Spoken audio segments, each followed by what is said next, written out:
જય શ્રી કૃષ્ણ, રાધે રાધે. કેમ છો બધા? ભાઈ મારા બધા જ ફ્રેન્ડ્સ છે ને મજામાં જ હોય હંમેશા માટે, એવી આપને પ્રભુને પ્રાર્થના કરીએ છીએ. ભાઈ સૌથી પહેલાં તો છે ને કે આજની આ જે વૈશાખી પૂનમ છે કે જેને બુદ્ધ પૂર્ણિમા તરીકે ઓળખાય છે ને, એની મારા દરેક મિત્રોને શુભકામના. કે ભાઈ આજની આ પૂનમ ખૂબ જ મોટી કહેવામાં આવે છે. ડાકોર હોય કે પછી કૃષ્ણના દરેક મંદિરમાં એને ધૂમધામથી ઉજવવામાં આવે છે વૈશાખી પૂનમને.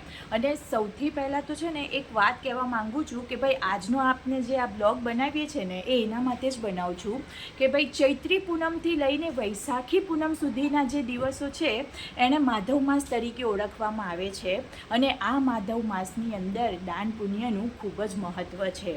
જેમ કે પાણીના ગળાનું, ઠંડી વસ્તુઓનું સૌથી મોટું દાન પાણીનું છે. હવે આ દિવસોની અંદર આપણે આજનો જે છેલ્લો દિવસ છે, જો કોઈએ પાણીના ગળાનું કે પછી પાણીથી ભરેલું માટલીનો જે ગળો હોય ને એનું દાન કરવાનું હોય, જો આજ સુધી તમે ના કર્યું હોય ને તો કોઈ નદીના કિનારે કે મંદિરે એ દાન કરી દેવું. એ ઉપરાંત ઘણી બધી વસ્તુઓ છે અને માલપુઆનું દાન સૌથી મોટું છે.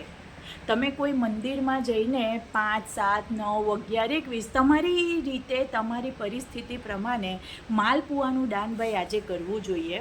ખૂબ સારું છે કે આખા જ મહિનામાં તમે માલપુઆનું દાન કરો, એમાં કંઈક 12, 13, 14 અને પૂનમ આ 4 દિવસોમાં માલપુઆનું દાન કરવાનું હોય છે. સૈયા હોય, પંખો હોય, એટલે કંઈ ગરમીની સિઝનના ફ્રૂટ્સ હોય, એ બધું જ દાનનો ખૂબ મહિમા છે. આજનો છેલ્લો દિવસ છે અને મને થયું કે હું મારા મિત્રને પણ આમાં સહભાગી બનાવું, કે એમને પણ પુણ્યનો લાભ મળે, એના માટે જ આ બ્લોગ બનાવું છું કે ભાઈ દરેક મિત્રો આજે આ દાન કરી દો. ભાઈ તમારા એ પુણ્ય વધે એની અંદર. અને ભાઈ આજનો જે આ યુગ છે ને એમાં તો સૌથી વધારે પૈસા કરતાં પણ વધારે પુણ્ય વધારવાના છે. તમારા પુણ્યના ખાતામાં અગણિત જો વધારો થયો ને તો પછી તો કંઈક બોલવા જેવું મને લાગતું જ નથી.